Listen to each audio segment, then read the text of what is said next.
with us. No worries. Technology is a struggle. And if we can't get the slide shared, I can just speak. So I'm okay with that. Okay. So I'm just going to share my desktop and then I'm going to open everything up. This is the easiest way for me. Look at that pretty girl. Okay, so this one, right? Yes, national fatalities. In 2018, an estimated 1,770 children died as a result of abuse or neglect. This is an average of nearly 5 children dying each day from abuse and neglect. And 70.6% of all child fatalities were children under the age of 3. I looked for updated statistics so that I could kind of put in those fresh numbers. And I had difficulty locating it from the source that I got these last year. However, there's a big old Air Force report out that says partner maltreatment and child abuse are on the rise through this time of COVID. So I would expect these numbers to look different next year. Next slide, please. So in fiscal year 18, the total deaths for the Air Force were 2 child deaths that met criteria, 3 were not yet determined, and in the Army, 1 child met criteria. And I'm not sure how experienced you are with the process over at Family Advocacy, but that met criteria versus not yet determined, when we get a report of abuse, the treatment managers investigate it, they interview everyone, and they put together a report, and once a month it goes to the Central Registry Board or the CRB. So those cases that are ready to be presented get presented, and the commanders and the other members of the CRB, they make a determination whether or not it met criteria versus not met criteria. And there, again, there's a whole big list of what they have to weigh, what they use to determine whether or not it's going to meet criteria. So when that says 2 children had already met criteria, 3 were not yet determined. Those 3 had not been to Central Registry Board. Next slide, please. So this kind of spells out more of the details. One of the fatalities was multiple blunt force trauma and strangulation to the 4-year-old. One was a gunshot wound to the head while sleeping to a 3-year-old, and one was to a 20-month-old. The average age was 35 months. The average offender's age was 30 years. One was a civilian male and one was a civilian female. Next, please. So this is an example of a case, a 4-year-old family member who was found to have abusive head trauma, abdominal trauma, blunt force trauma to the extremities, and strangulation. It was determined that the subject, the biological father, was the only person present during the time frame. The active duty mother was at work. The subject had moved into the home to establish a relationship with him 3 months prior to his death. He was convicted of first-degree murder and sentenced to life in prison without parole. In the findings, a child had told his daycare provider that the subject was mean, and she discussed this with the mother, who assured her that she never leaves the child alone with him. So that was a red flag, and that was really good that that provider discussed that with the mother. Next slide, please.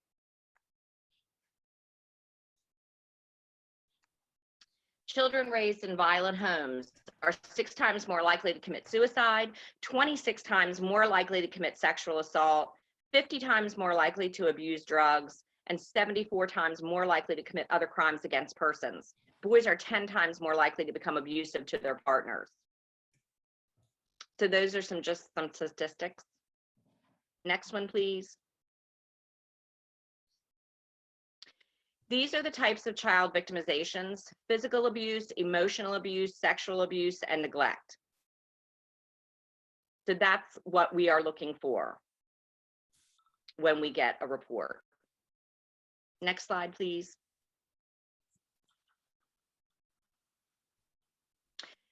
Physical abuse of children includes any non-accidental physical injury caused by the child's caretaker. And there's some examples: hitting, pushing, shoving, hair pulling, poking, restraining, squeezing, shaking, biting, burning, holding underwater, and hitting with an object, and not inclusive. So it's a wide variety of things. It's really anything. And that's what we're looking at for an incident is, was it a non-accidental injury? Did the person intend to bring harm to the child? Next. Symptoms of physical abuse. So these are the things that you want to look for. Unexplained burns, bites, bruises, definitely broken bones or black eyes. Some of those things are more extreme. Most recently, when we were down a treatment manager, I got to fill in and do a little bit of treatment manager work. And we had been called to the school because a couple of kids on 2 different incidents had marks on their face that they didn't have the day before, and that the teacher or the guidance counselor felt were suspect. So we had to go in and question. DFS came in and questioned. So those are the kinds of things that you're looking for.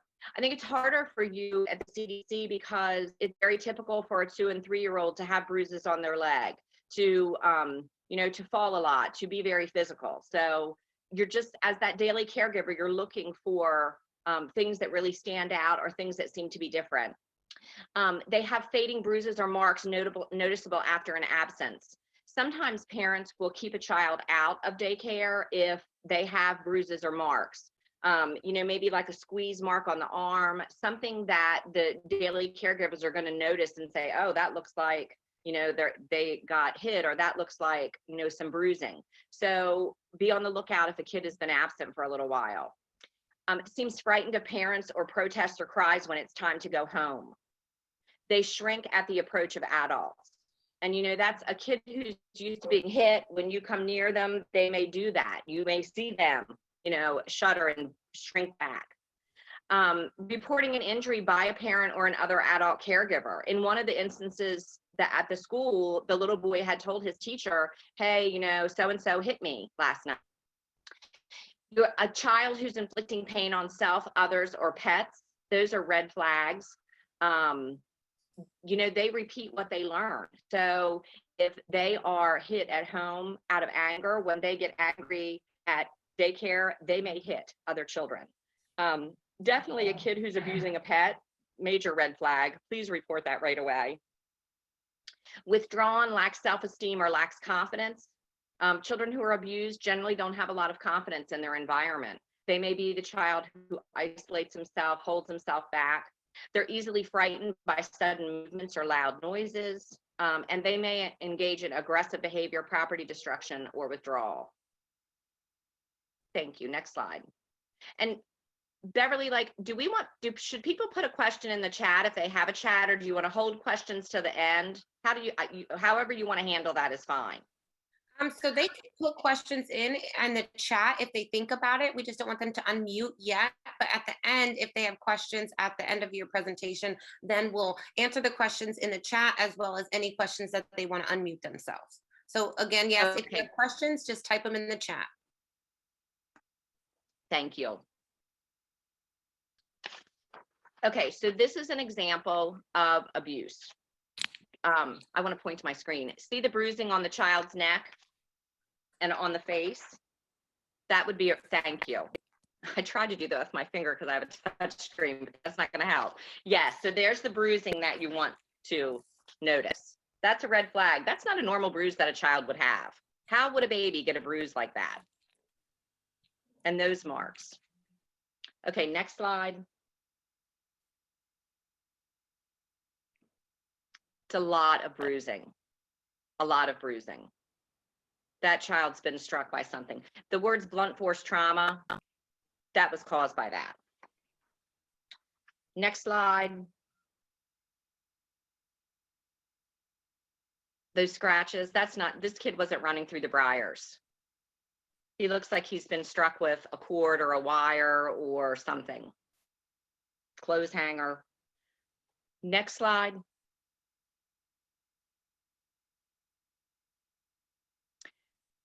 How else would a baby get a bruise on the side of his head?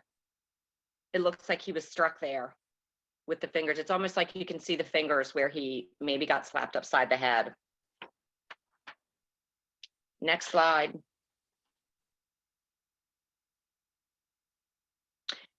And that would appear to be some sort of burn mark. Again, not something that a child would typically have. Okay, next slide. So that was physical abuse. Now we'll move into emotional abuse. And it's a pattern of behavior by parents or caregivers that seriously interferes with the child's cognitive, emotional, psychological, or social development. So there's a long list of examples there: humiliation, threatening, harming, or abandoning. So, a kid being left by a parent all the time. Here's another scary thing: kids get left alone at a very young age. There are parents who will leave a 2-year-old or a 3-year-old home alone for a while.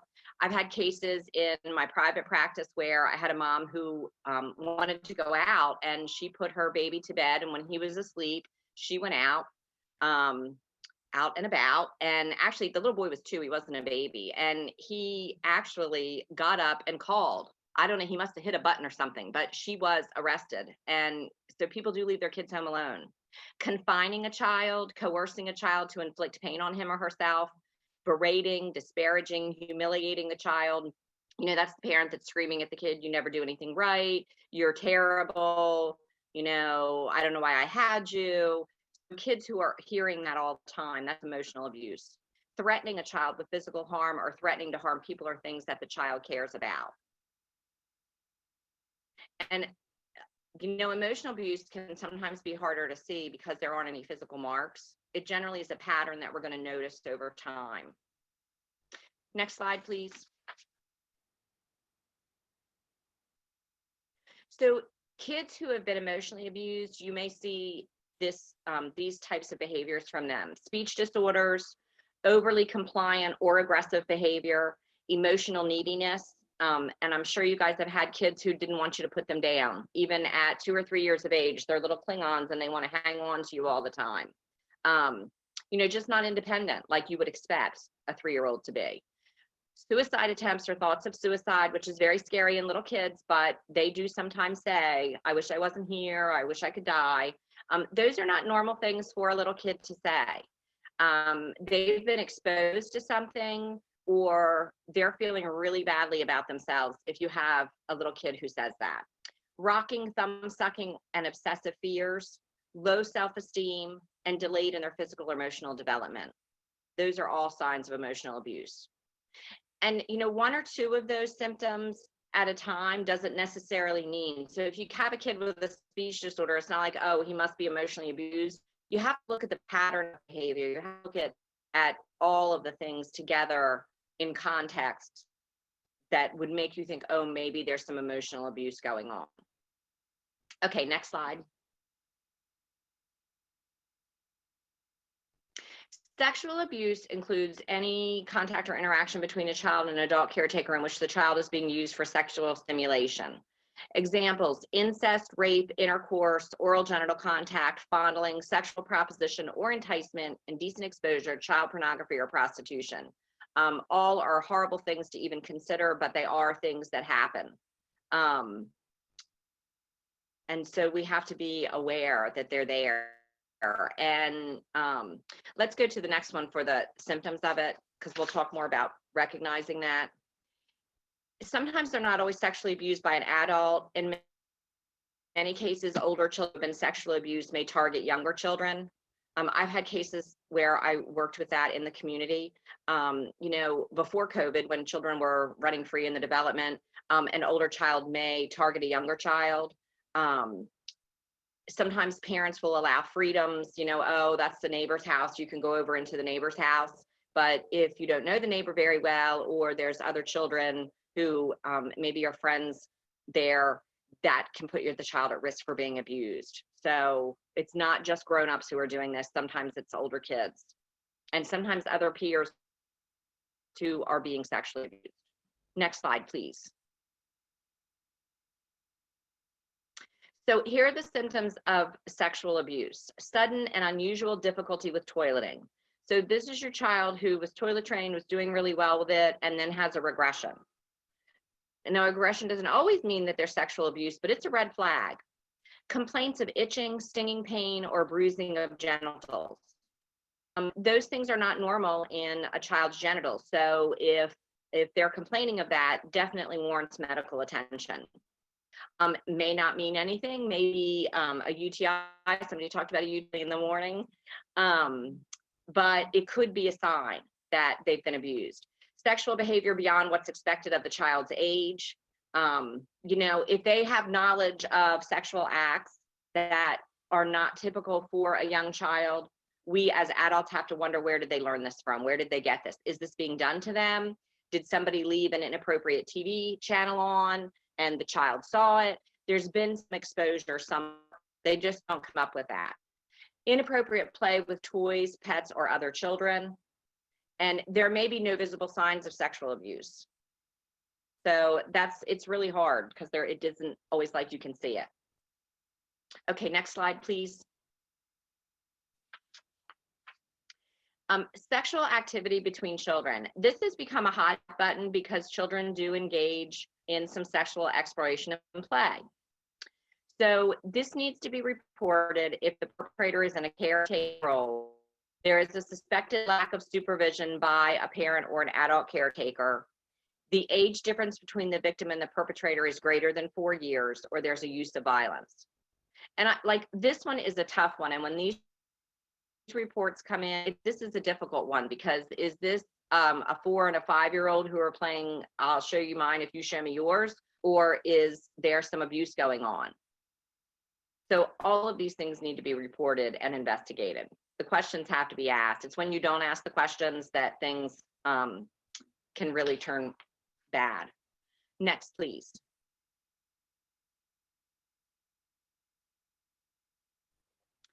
So neglect involves inattention to basic needs of a child, such as food, clothing, shelter, medical care, and supervision. And this happens more than you think also. You guys probably witnessed this. You know, there may be children who show up at the CDC without an appropriate coat. And on a day like today, you know, a week and a half ago when it was 60 degrees, a windbreaker was fine. But today you need a parka. Today you need a warm jacket. Are there children showing up not dressed appropriately? I have found that medical care is an iffy thing. You know, we've had some kids recently whose parents are choosing not to vaccinate them. And I'm not talking about against COVID, I'm talking about regular vaccinations. And it's a really gray area. One case that we were working with, DFS worker, absolutely, the kids hadn't been to the doctor in 2 years. That was a red flag. I don't think it got picked up, but it was still a red flag. So we investigate issues of neglect, and we're going to ask questions. Now, recently, our approach to that has been more of a kind of a positive one, and encouraging the medical care, not so like, if you don't take your kid to the doctor, you're going to get this case and we're going to open it and you're going to be guilty of maltreatment and all of this, you know, like heavy duty stuff. We really try to work with families in a positive way and say, hey, you know, it's a really good idea if we do this and this, and hey, let's do this, and we have these resources. So we've really made an effort to kind of connect with people on a positive level rather than a punitive one, because we're really about helping people, not about separating families or making sure people get in trouble. We want people to be well and families to be healthy. Next slide, please. So here are some symptoms of neglect: dependence, insecurity and learning readiness, lack of creative initiative and confidence to work on their own, withdrawal, passivity, and or depression, stealing or hoarding food. A kid who doesn't have enough food at home, you might see them really kind of binging and gorging it at daycare. Lack of needed medical or dental care, immunizations or glasses, consistently dirty or severe body odor, frequent absences from school, wandering or unsupervised children, lack sufficient clothing for the weather. Back up to the wandering and unsupervised children, that we've had 2 or 3 incidents of that in my time, even when I was in mental health, because I would, you know, you would hear things, discuss things. Kids wandering around, kids who go to the playground unsupervised. That's the kind of stuff that we're looking out for. And it happens. So next slide, please.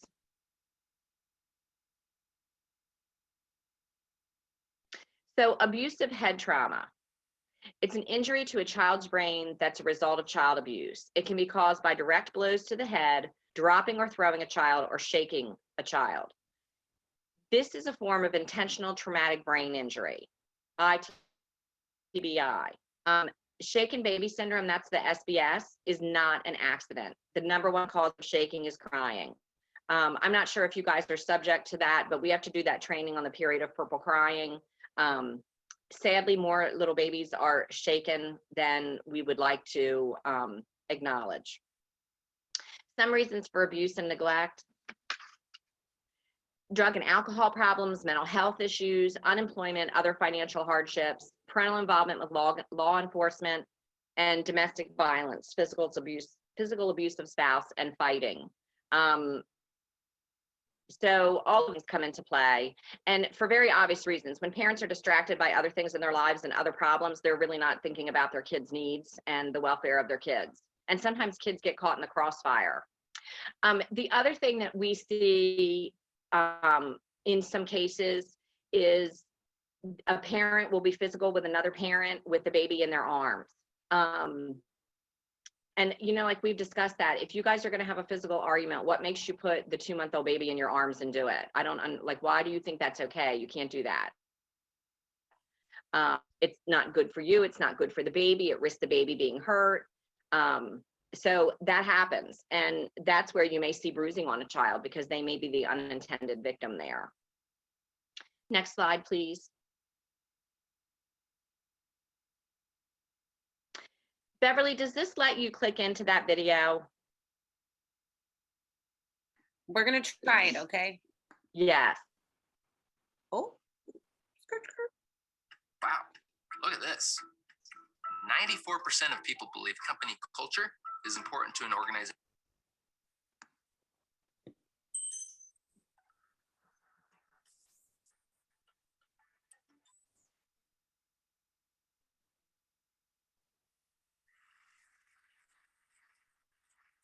In the mid-90s, the CDC and Kaiser Permanente discovered an exposure that dramatically increased the risk for 7 out of 10 of the leading causes of death in the United States. In high doses, it affects brain development, the immune system, hormonal systems, and even the way our DNA is read and transcribed. Folks who are exposed in very high doses have triple the lifetime risk of heart disease and lung cancer and a 20-year difference in life expectancy. And yet doctors today— Can everybody hear it? I'm sorry. Yes, okay, perfect, thank you. They are not trained in routine screening or treatment. Now, the exposure I'm talking about is not a pesticide or packaging chemical. It's childhood trauma. Okay, what kind of trauma am I talking about here? I'm not talking about failing a test or losing a basketball game. I am talking about threats that are so severe or pervasive that they literally get under our skin and change our physiology. Things like abuse or neglect, or growing up with a parent who struggles with mental illness or substance dependence. Now, for a long time, I viewed these things in the way I was trained to view them, either as a social problem, refer to social services, or as a mental health problem, refer to mental health services. And then something happened to make me rethink my entire approach. When I finished my residency, I wanted to go someplace where I felt really needed, someplace where I could make a difference. So I came to work for California Pacific Medical Center, one of the best private hospitals in Northern California. And together, we opened a clinic in Bayview, Hunters Point, one of the poorest, most underserved neighborhoods in San Francisco. Now, prior to that point, there had been only one pediatrician in all of Bayview to serve more than 10,000 children. So we hung a shingle and we were able to provide top quality care regardless of ability to pay. It was so cool. We targeted the typical health disparities: access to care, immunization rates, asthma hospitalization rates, and we hit all of our numbers. We felt very proud of ourselves. But then I started noticing a disturbing trend. A lot of kids were being referred to me for ADHD, or attention deficit hyperactivity disorder. But when I actually did a thorough history and physical, what I found was that for most of my patients, I couldn't make a diagnosis of ADHD. Most of the kids I was seeing had experienced such severe trauma that it felt like something else was going on. Somehow, I was missing something important. Now, before I did my residency, I did a master's degree in public health. And one of the things that they teach you in public health school is that if you're a doctor and you see 100 kids that all drink from the same well, and 98 of them develop diarrhea, you can go ahead and write that prescription for dose after dose after dose of antibiotics, or you can walk over and say, what the hell is in this well? So I began reading everything that I could get my hands on about how exposure to adversity affects the developing brains and bodies of children. And then one day, my colleague walked into my office and he said, Dr. Burke, have you seen this? In his hand was a copy of a research study called the Adverse Childhood Experiences Study. That day changed my clinical practice and ultimately my career. The Adverse Childhood Experiences Study is something that everybody needs to know about. It was done by Dr. Vince Felitti at Kaiser and Dr. Bob Anda at the CDC. And together, they asked 17,500 adults about their history of exposure to what they called adverse childhood experiences, or ACEs. Those include physical, emotional, or sexual abuse, physical or emotional neglect, parental mental illness, substance dependence, incarceration, parental separation or divorce, or domestic violence. For every yes, you would get a point on your ACE score. And then what they did was they correlated these ACE scores against health outcomes. What they found was striking. Number one, ACEs are The water was good, Mom. Mama, the water was good. had at least one ACE, and 12.6%, 1 in 8, had 4 or more ACEs. The second thing that they found was that there was a dose-response relationship between ACEs and health outcomes. The higher your ACE score, the worse your health outcomes. For a person with an ACE score of 4 or more, their relative risk of chronic obstructive pulmonary disease was 2.5 times that of someone with an ACE score of 0. For hepatitis, it was also 2.5 times. For depression, it was 4.5 times. For suicidality, it was 12 times. A person with an ACE score of 7 or more had triple the lifetime risk of lung cancer and 3.5 times the risk of ischemic heart disease, the #1 killer in the United States of America. Well, of course, this makes sense. You know, some people looked at this data and they said, come on, you know, you have a rough childhood, you're more likely to drink and smoke and do all these things that are going to ruin your health. This isn't science. This is just bad behavior. It turns out this is exactly where the science comes in. We now understand better than we ever have before how exposure to early adversity affects the developing brains and bodies of children. It affects areas like the nucleus accumbens, the pleasure and reward center of the brain that is implicated in substance dependence. It inhibits the prefrontal cortex, which is necessary for impulse control and executive function, a critical area for learning. And on MRI scans, we see measurable differences in the amygdala, the brain's fear response center.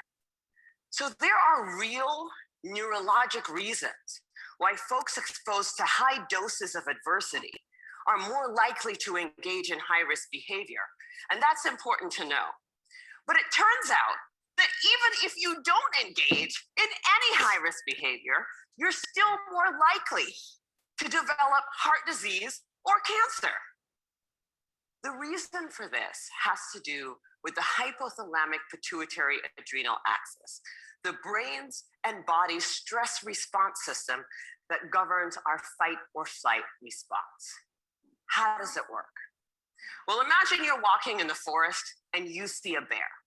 Immediately, your hypothalamus sends a signal to your pituitary, which sends a signal to your adrenal gland that says, release stress hormones, adrenaline, cortisol. And so your heart starts to pound, your pupils dilate, your airways open up, and you are ready to either fight that bear or run from the bear. And that is wonderful if you're in a forest and there's a bear. But the problem is what happens when the bear comes home every night. And this system is activated over and over and over again. And it goes from being adaptive or life-saving to maladaptive or health damaging. Children are especially sensitive to this repeated stress activation because their brains and bodies are just developing. High doses of adversity not only affect brain structure and function, they affect the developing immune system, developing hormonal systems, and even the way our DNA is read and transcribed. So for me, this information threw my old training out the window, because when we understand the mechanism of a disease, when we know not only which pathways are disrupted, but how, then as doctors, it is our job to use this science for prevention and treatment. That's what we do. So in San Francisco, we created the Center for Youth Wellness to prevent, screen, and heal the impacts of ACEs and toxic stress. We started simply with routine screening of every one of our kids at their regular physical, because I know that if my patient has an ACE score of 4, she's 2.5 times as likely to develop hepatitis or COPD. She's 4.5 times as likely to become depressed, and she's 12 times as likely to attempt to take her own life as my patient with 0 ACEs. I know that when she's in my exam room. For our patients who do screen positive, we have a multidisciplinary treatment team that works to reduce the dose of adversity and treat symptoms using best practices, including home visits, care coordination, mental health care, nutrition, holistic interventions, and yes, medication when necessary. But we also educate parents about the impact of ACEs and toxic stress the same way you would for covering electrical outlets or lead poisoning. And we tailor the care of our asthmatics and our diabetics in a way that recognizes that they may need more aggressive treatment given the changes to their hormonal and immune systems.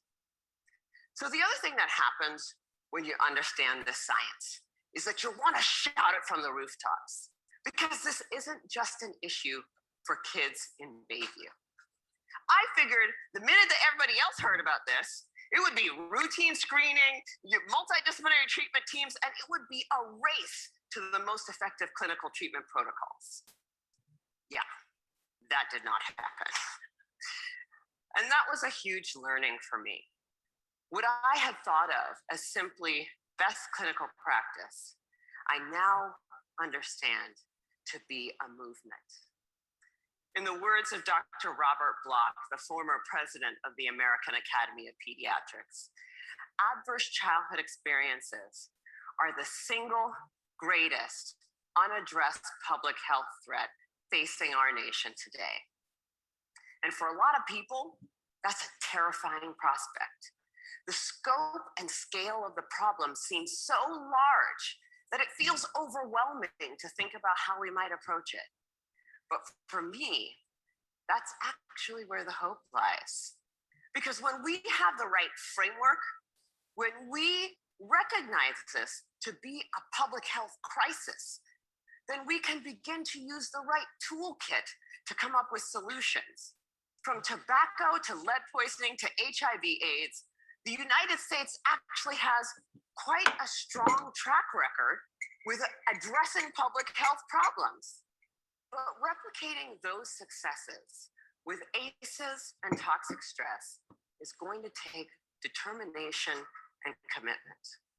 And when I look at what our nation's response has been so far, I wonder, why haven't we taken this more seriously? You know, at first, I thought that we marginalized the issue because it doesn't apply to us, right? That's an issue for those kids in those neighborhoods, which is weird because the data doesn't bear that out. The original ACEs study was done in a population that was 70% Caucasian, 70% college educated. But then, the more I talk to folks, I'm beginning to think that maybe I had it completely backwards. If I were to ask how many people in this room grew up with a family member who suffered from mental illness, I bet a few hands would go up. And then if I were to ask how many folks had a parent who maybe drank too much or who really believed that if you spare the rod, you spoil the child, I bet a few more hands would go up. Even in this room, this is an issue that touches many of us. And I'm beginning to believe that we marginalize the issue because it does apply to us.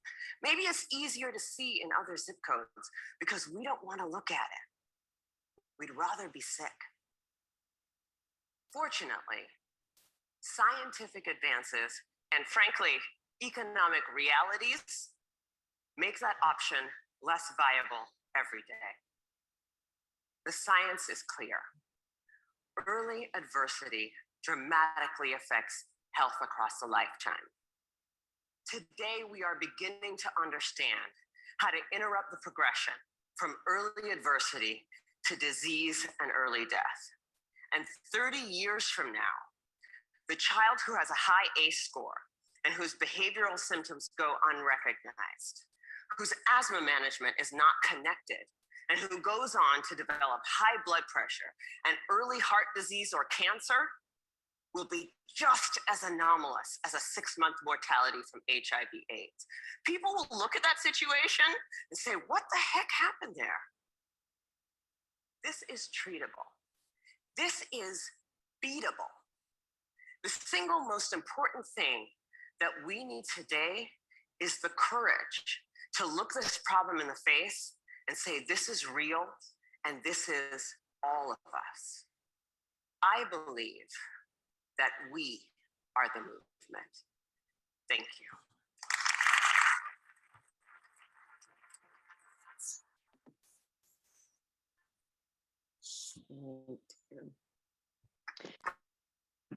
So you saw that last year. That part isn't new to you, but I think it always bears to see again. Adversive childhood experiences. Do we want to go to the next slide? There's a really nice graphic. She says that beautifully, so I'm not going to repeat a lot of what she said. There is a neurobiological component that affects all of this. We know there's a neurobiological component to depression and to anxiety, and these adverse child experiences can have long-lasting negative impacts. Beverly, are you able to get to the next slide?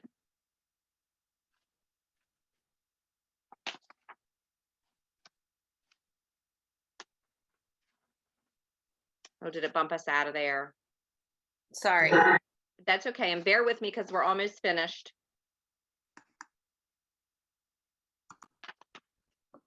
Okay, next slide. I'm sorry. There you go. No, I appreciate you doing this because if I had to coordinate it all, I don't even know where we'd be. It's okay. It's my first time, so we're figuring it out. We're going. We're good. We're crushing it. Dr. B just flaked on me. It's fine. Hope next year we can be in person again. But so this is a great graphic. If you take a second and you look at it with the triangle and the going up, it kind of reminds me of Maslow's hierarchy of needs.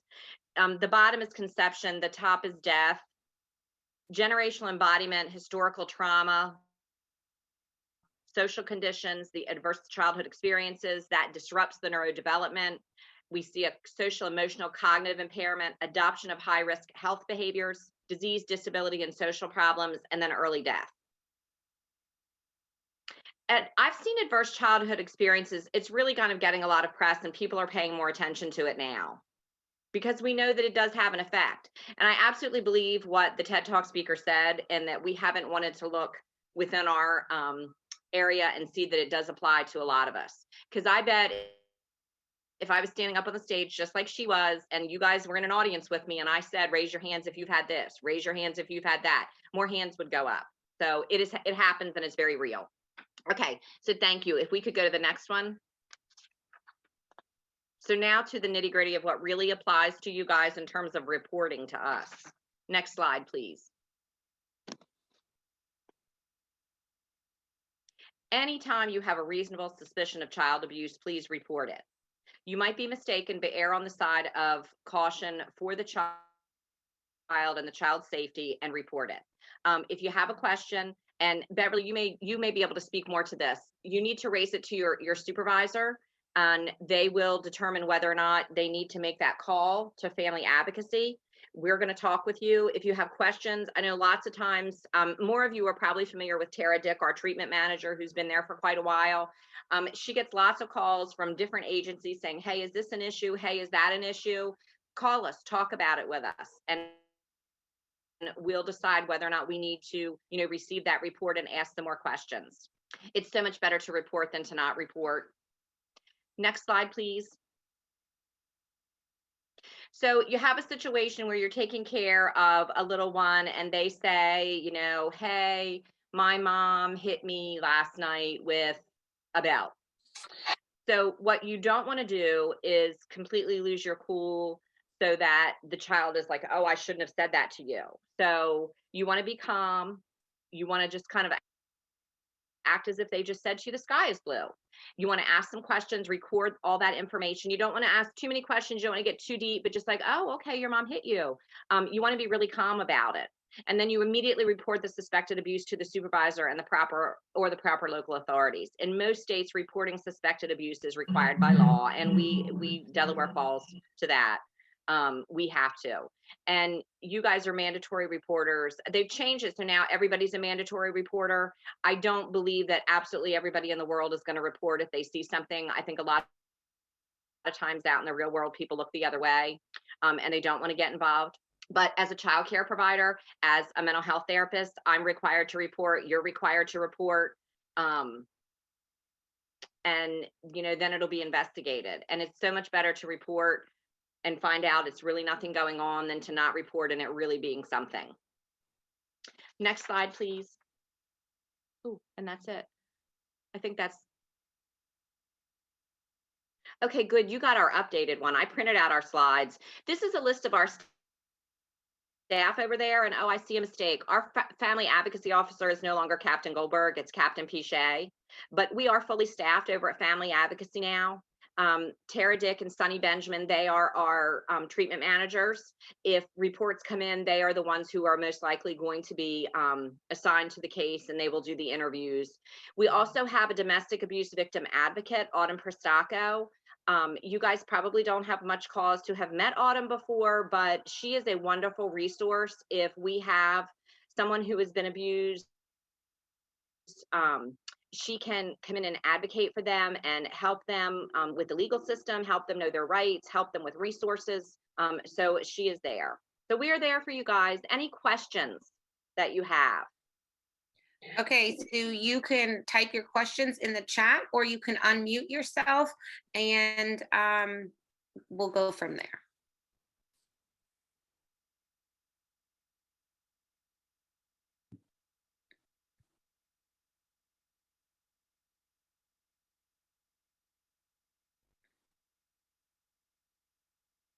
And if you don't have any questions, that's okay too, because we've thrown a lot of information at you in this last hour. Yeah. All right, well, if there, maybe there's one in the chat. Let me see. No. Okay. Well, I want to thank you so much for coming, and I appreciate you going through this technology issue with us for sure, Shauna. But again, thank you so much, and we look forward to hearing from you next year. Well, you are very welcome. If you could email me a sign-in sheet or like a total number, that would be wonderful. Yes, ma'am. I'll do that to you on Monday. Okay, great. Thank you. And everyone have a great weekend. Thank you.